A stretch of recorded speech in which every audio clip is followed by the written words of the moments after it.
Hello there, ladies and gentlemen, how you doing? It's Alexander Hilly123 here, and it's time for a new video. I actually nearly forgot my username though, because it has been a while since my last video. It is Saturday the 27th of October 2018, and the clocks, they are moving tonight. I think they're going back. Yes, they are, fall back. So we get an extra hour. They say an extra hour of sleep, but I won't be sleeping that much anyway, because I'll be playing some games and just getting up to some general mischief at the weekend, which has got to be done, ladies and gentlemen. But yeah, it's been a while, been over 2 months I think since my last video. I had a look, this is my longest spell without a video for a long time on the channel. A mixture of no time, no privacy, no patience and no motivation, I think. But from now till the end of the year, there's going to be quite a few more videos up and coming. Today, as you can see from the title, it's another pickups video. Today I have got altogether, let me have a look here, 1, 2, 3, 4, 5, 6. 4 are physical, 2 are digital, and there's a few more after this as well, which I've already purchased, which will be in the next pickups video. I have left it quite a while. I don't know when my last pickups video was, but I would say about 4 months maybe. Not got a clue, to be honest. It's a while ago. Coming up soon, my next vinyl pickups video, and after that I'll be doing Resident Evil 4 The Separate Ways DLC, which is actually a free DLC back in the day, if you can believe it, kiddies. Yes, that's right, we actually didn't have to pay for DLC back in the day. It was incredible. And The Last of Us Left Behind DLC, a few more Let's Plays and stuff in the pipeline, and I'm also going to talk about The Walking Dead later in this pickups video. I'll explain the situation, what happened and what has happened so far with Telltale Games in regards to the Walking Dead video game. But first of all, ladies and gentlemen, the pickup I've got, and there is something on one of the cases on my discs here, or my, not discs, but the actual case, like I said, there's a sticky substance, no jokes please. Now, it smells like Vicks Vapor Rub, and I think it's on this game. It's Quantum Break. You ever had that in the past with any of your games where there's like a sticky substance or a liquid on them and you don't know where it's come from, or anything really? It's very disturbing. Of course, people are just going to say it's jism, but like I said, it is not jism. It is Vicks Vapor Rub. No idea where it's come from, but yeah, what the hell.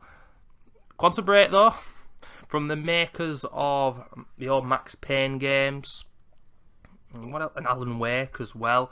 I was intrigued to play this after enjoying Alan Wake, which I played for the first time back in early 2015, never completed it, and then came back to it early this year and did complete it and had a great, fun on it.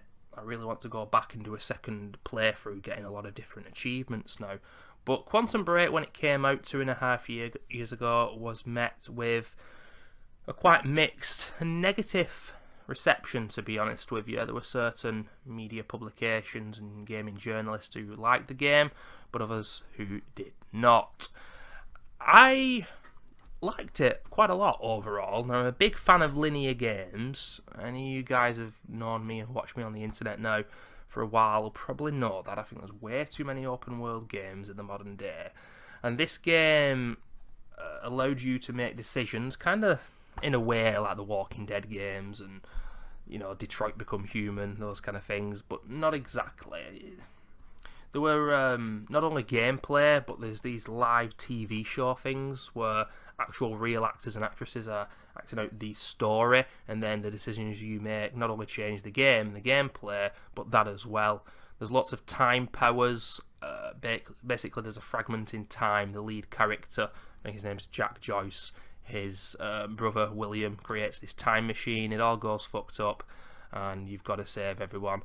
And the story is a little bit all over the place and confusing, but enjoyable. I enjoyed the story, and for me personally, I cannot stop saying, and I can't say enough, that we need to save linear games and we need to save story-based games, because the crisis is well and truly on. We're in a world of open world nonsense, and we're in a gaming world now of multiplayer games with no meaning to them, to be honest with you. And developers like this have given you a story, they've given you something they've worked really hard upon, in my opinion. This isn't a masterpiece, it's a little bit repetitive, but I had fun, and games like this I will always be willing to play, and I'm looking forward to Control, which is Remedy's next game, should be coming out either next year or in 2020. Next up, ladies and gentlemen, I purchased this for a £5 because I thought, friggin' hell, the Vicks Vapor Rub is on this disc as well. Where the fuck has it come from? It's Dishonored 2. I got this for a £5, like I said, about, I don't know, 3 or 4 months ago in the second-hand shop. And I thought, bloody hell, you don't usually see games this good and this price in a shop like this, so I had to purchase it. I never completed the first Dishonored, and I started Dishonored 2, and I haven't gone back to it. And I can't really say much about the game. If you don't know, it's a first-person stealth game. There are a hell of a lot of upgrades and different powers you can choose. But Dishonored 2 and the first Dishonored does something that really bothers me, and that is the fact that if you kill even a few enemies in one whole really big mission, it counts as high chaos. And I always find it interesting how stealth games punish you for either making a lot of noise, being detected, killing enemies when you shouldn't, etc. They all do it in the certain different ways, and I like games that don't punish you that much. I think I do like games that have stealth, but not when it's the core main mechanic. I like stealth when it can supplement the gameplay and make certain parts easier, but not when it's a constant thing and you've got to...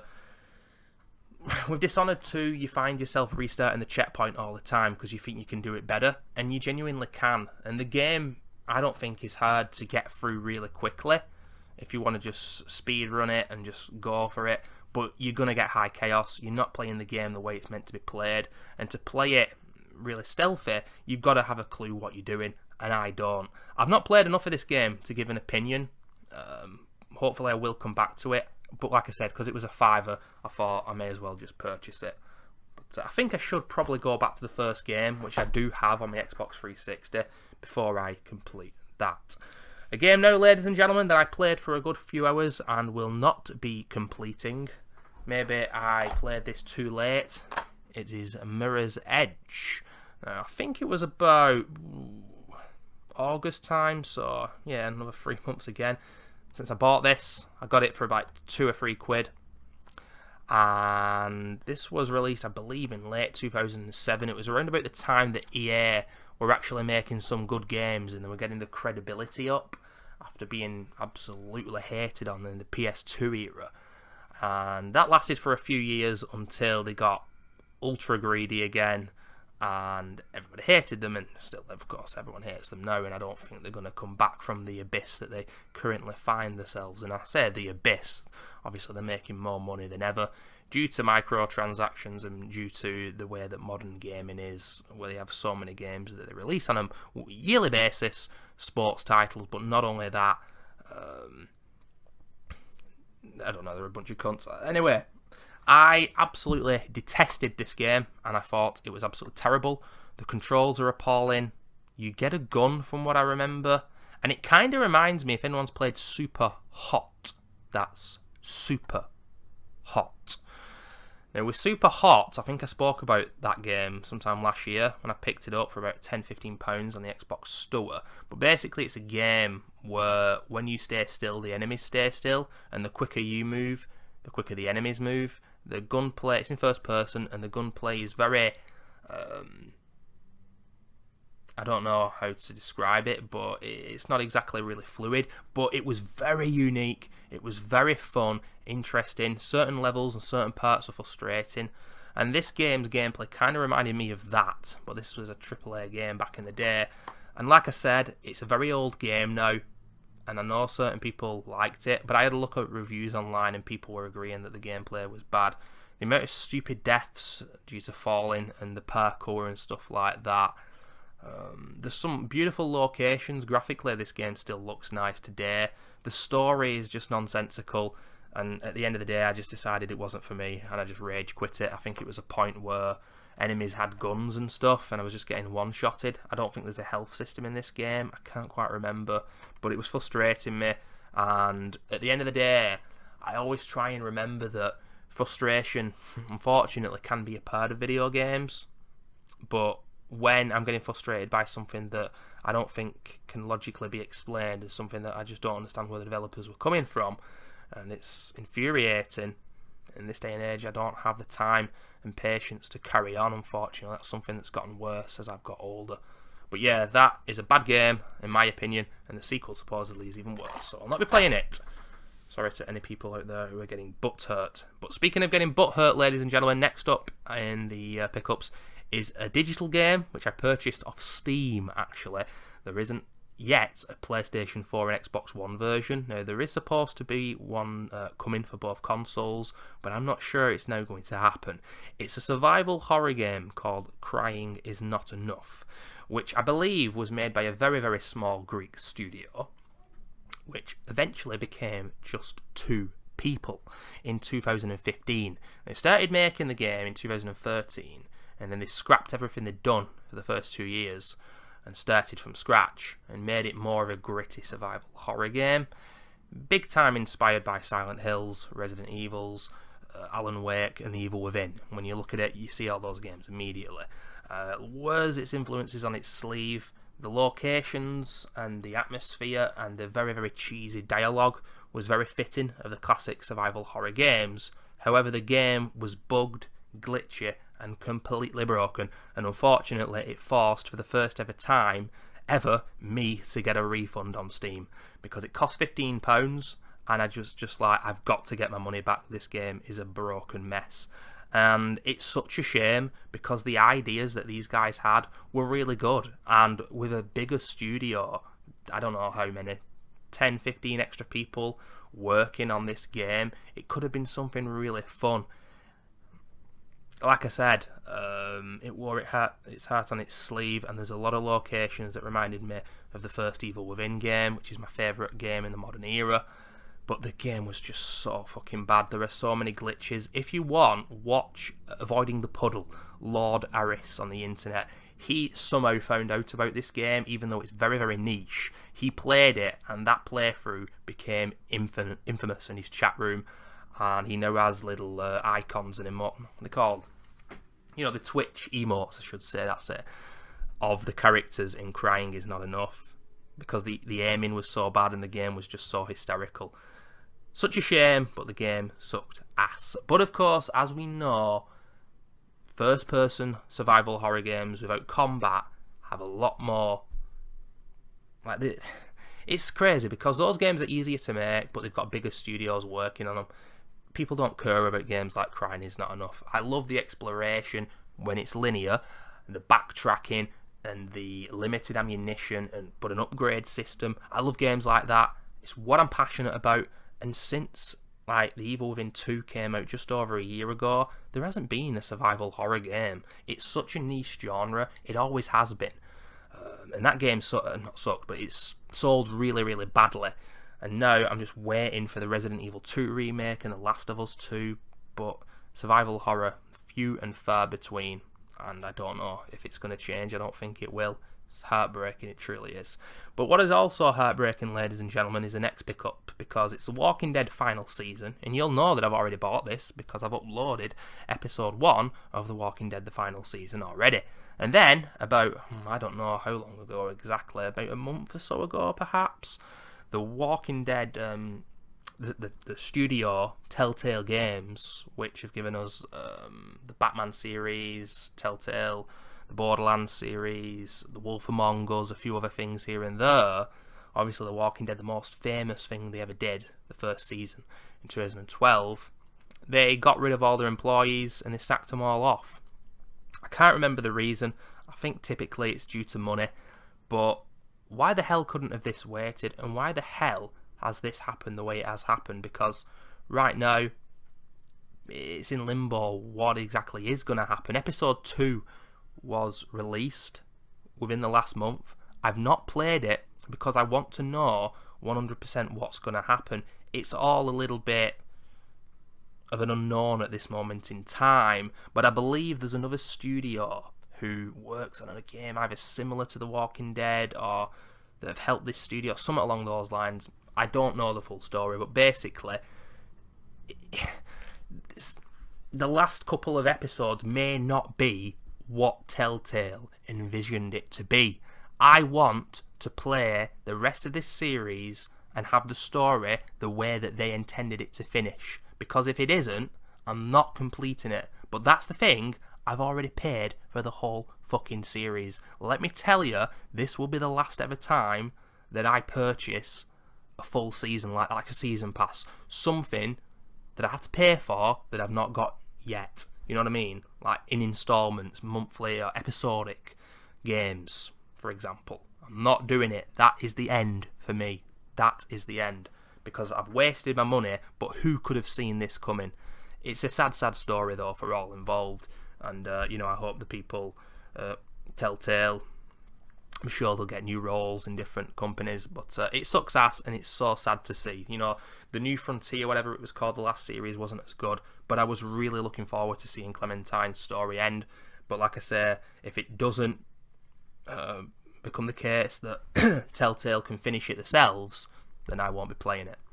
But what I will be playing one day, ladies and gentlemen, is the last pickup. I've finally got it. It's Fallout New Vegas Ultimate Edition.